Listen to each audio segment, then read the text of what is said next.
আসসালামু আলাইকুম রহমতুল্লাহি ওবরকাতুহু। সম্মানিত দর্শক, স্মরণকালের ভয়াবহ ইমেজ সংকটে পড়েছে জামাত। গত ২ বছরে তার যে উত্থান এবং গত ৭০ বছরের তাদের যে মেহনত,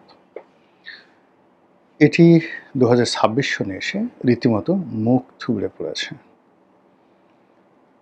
জামাতের যে কোনো ব্যক্তি, সেটা নারী হোক বা পুরুষ হোক, সেটা জামাতের সভাপতি ডাক্তার শফিকুর রহমান হোক কিংবা তাদের কোনো নারী সদস্য, সংসদ সদস্য হন, কোনো কথা বললে সেটা নিয়ে ট্রল হচ্ছে। তাদের পোশাক নিয়ে ট্রল হচ্ছে, আশাক নিয়ে ট্রল হচ্ছে, এবং এটা সার্বজনীন। একটা সময় মানুষজন তাদেরকে ঘৃণা করতেন একটা অংশ, আরেকটা অংশ তাদের ব্যাপারে সহানুভূতিশীল ছিলেন। না, লোকগুলো ভালো, নিরপরাধ, সে ৭১ সালে কী করেছেন না করেছেন এগুলো নিয়ে আওয়ামী লীগ বারবার শুধু নাড়াচাড়া করে, এই জিনিসগুলো ঠিক না। কিন্তু ইউনূস জামানাতে ক্ষমতার একদম চালিকা শক্তিরূপে তারা যে আচরণ করেছে, যে কথাগুলো বলেছে, যে অহমিকা দেখিয়েছে, এবং প্রশাসনের বিভিন্ন স্তরে তাদের যে লোকজন, যাদেরকে তারা দীর্ঘদিন লুকিয়ে রেখেছিল, তারা যেভাবে নিজেদের মুখোশ উন্মোচন করেছেন, যেভাবে বিশ্ববিদ্যালয় ক্যাম্পাসগুলো, তারপর বিশ্ববিদ্যালয়ের যে আবাসিক হলগুলো, সে হলগুলো তারা যেভাবে নিয়ন্ত্রণ করেছে, মেয়েদের হলগুলো, মেয়েদের বিশ্ববিদ্যালয় এবং বিশ্ববিদ্যালয় কলেজগুলো, সেখানে তারা যে আধিপত্যবাদ দেখিয়েছে, এটি মূলত এককভাবে বিএনপি বা আওয়ামী লীগ কখনো সেটা পারেনি। তো সেই জায়গাতে এখন অনেকটা রিভার্স পরিস্থিতি দেখা দিয়েছে। তাদের সবচেয়ে বড় দুর্গ, যে দুর্গ, সেটি হলো রাজশাহী বিশ্ববিদ্যালয়, এবং সেখানে জানে যে সেখানে ছাত্রলীগ আবার ঢুকে গেছে, এবং সেখানে নির্বাচিত সংসদ মানে ছাত্র সংসদ, সেখানকার যারা নেতৃবৃন্দ, তারা এটি নিয়ে বেশ মারামারি করেছেন, এবং রাজশাহী বিশ্ববিদ্যালয় প্রক্টর অফিসের সাথে সেখানকার যারা ছাত্র নেতৃবৃন্দ রয়েছেন শিবিরপন্থী, তাদের বাক বিতণ্ডা, মারামারি, কাটাকাটি, এবং যাকে বলা হয় তাদের যে অঙ্গভঙ্গি, সশস্ত্র অঙ্গভঙ্গি, দেশীয় অস্ত্রে অঙ্গভঙ্গি, এটি এখন ভাইরাল বিষয়ে পরিণত হয়েছে সারা বাংলাদেশে। এর বাইরে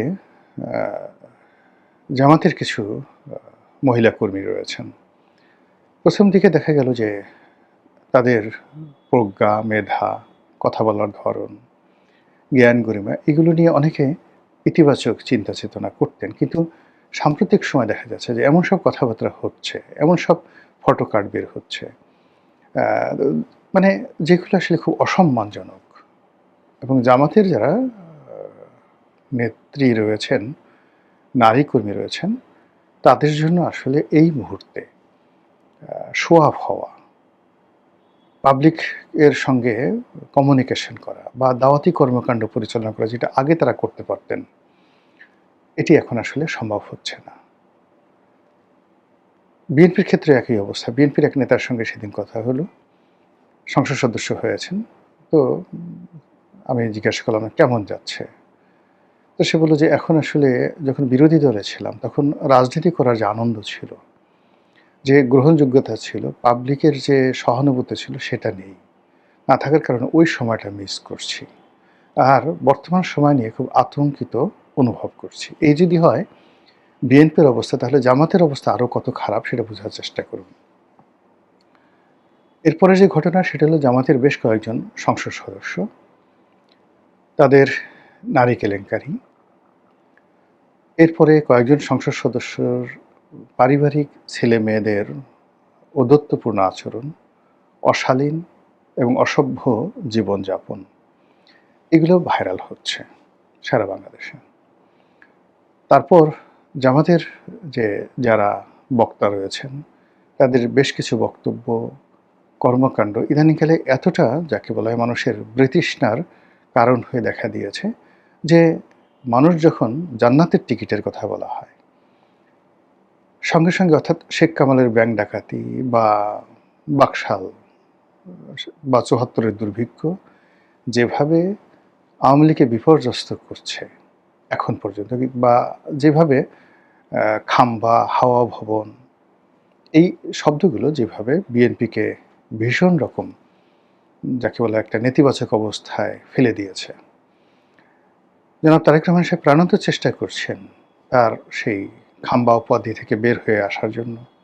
নানা রকম মাধ্যম থেকে খাম্বা আসলে কারা, ওই সময় ব্যবসা কারা করেছে ইত্যাদি, ইত্যাদি প্রচণ্ড যাকে বলা হয় শক্তিমত্তা নিয়ে প্রচার করার চেষ্টা করছেন। তিনি নির্দোষ এবং তিনি যে আসলে একজন ভদ্রলোকের সন্তান, হ্যাভিং এ ব্লু ব্লাড, বংশগতভাবে তিনি, তার মা, তার বাবা ভদ্র, কম কথা বলেন, মার্জিত, এই বিষয়গুলো এস্টাবলিশড করার জন্য একের পর এক ম্যাটিকুলাস ডিজাইন নিয়ে তার যে PR team, public relation team দিন-রাত কাজ করে যাচ্ছেন। প্রতিদিনই একটা না একটা ঘটনা ঘটছে বা ঘটানো হচ্ছে, আমরা বলতে পারি না। যেমন দেখা গেল প্রধানমন্ত্রীর গাড়ির সামনে একজন লোক পড়ে গেল, একটা মহিলার সামনে চলে এলো, উনি গাড়ি থেকে নামলেন, তার সঙ্গে কথা বললেন, মিডিয়াতে খবর। প্রধানমন্ত্রী নতুন করে অনুষ্ঠানে গেলেন, মেয়েরা সেখানে দৌড় দিল, একটা মেয়ে সেই দৌড়ের মধ্য থেকে এসে প্রধানমন্ত্রীর সামনে এসে দাঁড়িয়ে গেল। এটি কি সাজানো? ওই মেয়েটা এত কিছুর মধ্যে সে আলাদা, সে কি করে সাহস পেল? এরকম ঘটনা তো কখনো অতীতে ঘটেনি, এমনকি তার বাবার জীবনে এরকম ঘটনা ঘটেনি। এটাগুলি কি নাটক না বাস্তব, নাকি ওই মেয়েটা আসলেই?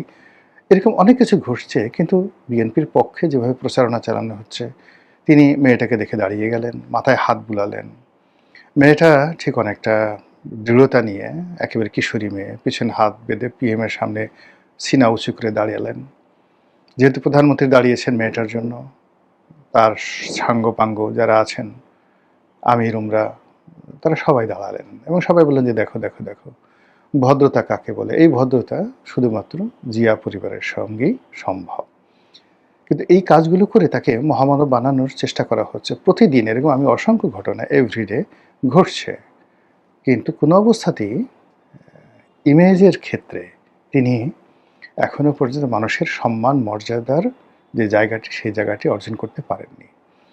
তার সঙ্গে যখন ভদ্রলোকের দেখা সাক্ষাৎ হচ্ছে, তার সঙ্গে যখন শিক্ষিত লোকের দেখা সাক্ষাৎ হচ্ছে, ক্ষমতাধর লোকদের দেখা সাক্ষাৎ হচ্ছে, সেখানে আপনি তাদের বডি ল্যাঙ্গুয়েজ দেখলে বুঝবেন যে প্রধানমন্ত্রীকে তারা কতটুকু সম্মান করেন বা সমীহ করেন। আমি মেনশন করলাম না কোনো কিছু, আপনারা শুধু দেখে নেন। মানে ওইগুলো ঘটনা না, ঘটনা হলো তার সঙ্গে যখন সেনাপ্রধানের দেখা হচ্ছে, ক্যাবিনেট সচিবের দেখা হচ্ছে, তার সঙ্গে যখন দেশের কোনো বরেণ্য ব্যক্তির দেখা হচ্ছে, তখন এই দুয়ের মধ্যে প্রধানমন্ত্রীকে কেন্দ্র করে অপর পক্ষের যে আনুগত্য, ভালোবাসা, শ্রদ্ধা, নিবেদন, এই জিনিসগুলো কেমন হচ্ছে। সংবাদপত্র জগতের যে সকল সিনিয়র সাংবাদিক আছেন, তারা তার সঙ্গে দেখা করছেন। এর মধ্যে দুটো গ্রুপ হয়ে গেছে। একটা গ্রুপ হলো মতিউর রহমান, মাহফুজ আনামদের নেতৃত্বে একটা গ্রুপ, যেখানে মতিউর রহমান, মাহফুজ আনাম, তারপর মতিউর রহমান চৌধুরী, নুরুল কবির, ওনারা একটা গ্রুপ। তো তারা একবার বা দুবার ওনার সঙ্গে দেখা করেছেন, এখন আর তাদেরকে দেখা যাচ্ছে না। আবার অন্যদিকে আমার দেশের মাহমুদুর রহমান, জাজিউদ্দিনের শফিক রেহমান, তো এই পুরো বিএনপি এবং পুরো জামাতের যে সমস্ত সাংবাদিক রয়েছেন, তারা যখন তার সঙ্গে দেখা করছেন, সেখানে আপনি এদের বডি ল্যাঙ্গুয়েজগুলো দেখেন, আপনি বুঝতে পারবেন যে সম্মান এবং মর্যাদাটা এই গত 5 মাসে 6 মাসে কতটা তিনি অর্জন করেছেন বা আগের যে জায়গাগুলো থেকে কতটা বের হতে পেরেছেন। তো সেই দিক থেকে আপনি যদি জামাতের কথা চিন্তা করেন, জামাত আসলে চেষ্টা করেনি, মানে নিজেদের যে ইমেজগুলো, ৭১-এ তাদের ভূমিকা, ইসলামাইজেশনের ব্যাপারে তাদের যে চিন্তা চেতনা, এই বিষয়গুলো তারা মানে গত 2 বছরের চেষ্টাই করেনি। তারা মনের আনন্দে, মানে আমরা যে কাজগুলো করি, সেটা হলো আপনারা দেখবেন মানুষ যখন খুব আবেগপ্রবণ হয়ে যায়, আপনার ঘরে একটা নবজাতক সন্তান আসছে বা 3 মাস, 4 মাস, 5 মাস, 6 মাসের সন্তান, আপনি তাকে চুমু দিচ্ছেন, সে একদিকে পায়খানা করে দিচ্ছে, তারপর আপনি চুমু দিচ্ছেন। তারপর শেষে আপনি তাকে আদর করতে গিয়ে ওরে আমার লুলু বাবা, ওরে আমার পুলু বাবা, ওরে আমার পুতু পুতু, ওরে আমার টুসু টুসু, ওরে আমার কুনু কুনু। আপনি তার কানে চুমা দিচ্ছেন, নাকে চুমা দিচ্ছেন। ছেলে কাঁদছে, মেয়ে কাঁদছে, নবজাতক, কিন্তু আপনি চুমা দিয়েই যাচ্ছেন। তো এইরকম জামাত যখন ক্ষমতায় এলো তারা মনের আনন্দে শুধু চুমা দিতেই থাকলো। বলে এখন যদি বলা হয় কোনো একটা ব্যক্তির নামে সুম্মা, বলেন তো কার নাম আসে বাংলাদেশে? আর কিছু লাগবে না। কিয়ামত পর্যন্ত আপনি এই নাম আর রাখতে পারবেন না। কিংবা সাতক্ষীরার যে এমপি ১৭ বছর মেয়ের সাথে সে যেভাবে হোটেলে তিনি ধরা খেয়েছেন, এ দৃশ্য আপনি কিয়ামত পর্যন্ত দূর করতে পারবেন না। আবার ওই যে জান্নাতের টিকেট, এটা নিয়ে যে ন্যারেটিভ তৈরি হয়েছে, সেই দিক থেকে আপনি কোনো অবস্থাতেই এই বদনামগুলো আপনি দূর করতে পারবেন না। এর বাইরে জামাতের A team, B team, C team. এখন জামাতের সাথে যারা আছে, সেটা এনসিপির যারা লোকজন আছে তাদেরকে সবাই বলছে এরা জামাতের লোক। এবি পার্টির যারা লোক আছেন তাদের সবাইকেই বলছে এরা জামাতের বি টিম বা সি টিম। এরপরে অন্যান্য মানে আরও নতুন নতুন মুখ, অদ্ভুত অদ্ভুত চেহারা, অভিব্যক্তি, কথাবার্তা, যেগুলো জামাতের দীর্ঘদিনের যে পরিবেশ পরিস্থিতি সেগুলোর সঙ্গে যায় না। এখন জামাত বলতেই তাদের মধ্যে মানে রুহানি আমির হিসেবে বা রুহানি প্রধান হিসেবে পিনাকি ভট্টাচার্যের নাম চলে আসে। জামাতের সবচেয়ে প্রভাবশালী যাকে বলা হয় সেনাপতি, কমান্ডার ইন চিফ বা মার্শাল, আপনি যদি ধরেন তাহলে ইল্লু ইল্লু চলে আসে। ইল্লু মিন্স জামাতের প্রধান সেনাপতি, এবং জামাতকে বলতে গেলে ইল্লুই বাঁচিয়ে রেখেছে, এরকম একটা ভাবসাব। তারপর ইল্লুর যারা ভাই ব্রাদার আছেন, কেউ হয়তো ব্যারিস্টার পদবী, কেউ হয়তো বিভিন্ন পদ পদবীতে আছেন, এদের পোশাক আশাক কথাবার্তা মানে আমাদের এই সমাজ খায় না। বাঙালির মানে এই সমাজে মানে জামাত সামনের দিকে এরকম তো ১০-১২ জন এই প্রজন্মের যাদের বয়স ৫০-এর নিচে, সেরকম ইল্লু বিল্লুদেরকে তারা নিয়ে এসছে। এদেরকে আমাদের সমাজের যারা খেটে খাওয়া মানুষ, রিকশাওয়ালা, মুটে, মজুর, নাপিত, ধোপা, মেথর, আপনি যদি এদের সাথেও মানে এদেরকে বসিয়ে দেন, ওই লোকগুলো মুখ ফিরিয়ে চলে যাবে যে এদের সাথে বসা যায় না, এদের সাথে কথা বলা যায় না, এরা বেয়াদব, এরা অপদার্থ, এরা চরিত্রহীন, এরকম একটা ন্যারেটিভ তৈরি হয়ে গেছে। আর ঠিক সেই সময়টাতে দেশে কার্যত এই মুহূর্তে জামাত একেবারে বন্ধুহীন। আপনি এনসিপির বেশিরভাগ লোক মানে যারা এনসিপিকে অর্গানাইজ করেছে, এখন সেই এনসিপিটা মূলত এখানে কেউ বলছে, এখন এদের মধ্যে দেখুন যে এক গ্রুপ বলা হচ্ছে যে এরা আওয়ামী লীগের গুপ্ত, স্পষ্টই নাহিদ এবং সার্জিসকে, নাহিদ না মানে এখানে হাসনাত আবদুল্লাহ এবং সার্জিসকে আওয়ামী লীগের গুপ্ত বলা হচ্ছে, নাহিদকে বলা হচ্ছে শিবিরের গুপ্ত, মাহফুজকে বলা হচ্ছে হিজবুত তাহরিরের লোক। তো এইভাবে এনসিপি এটা মাল্টি যাকে বলা হয় শঙ্কর প্রজাতির একটা দলে পরিণত হয়েছে, এবং সেই দলটিকে যখন জামাত ওন করেছে, জামাতের আসলে ক্ষতি হয়েছে, আবার এনসিপিরও কিন্তু ক্ষতি হয়েছে। ফলে এটা আগামীতে তাদের জন্য একটা আযাব এবং গজবের কারণ হয়ে দেখা দেবে দুটো দলের জন্য। আবার এই নির্বাচনে জামাত থেকে বের হয়ে এসে এই যে এবি পার্টি যখন গঠিত হলো, প্রথম দিকে তাদের একটা স্বতন্ত্র বৈশিষ্ট্য ছিল, কিন্তু গত নির্বাচনে জামাতের সাথে ঐক্যবদ্ধ হওয়ার ফলে জামাতের যে উপকার হয়েছে বা এবি পার্টির উপকার হয়েছে কেউ বলতে পারবে না, নো ওয়ান। কিন্তু এই দুটো সংগঠনে কিন্তু ১২টা বেজে গেছে।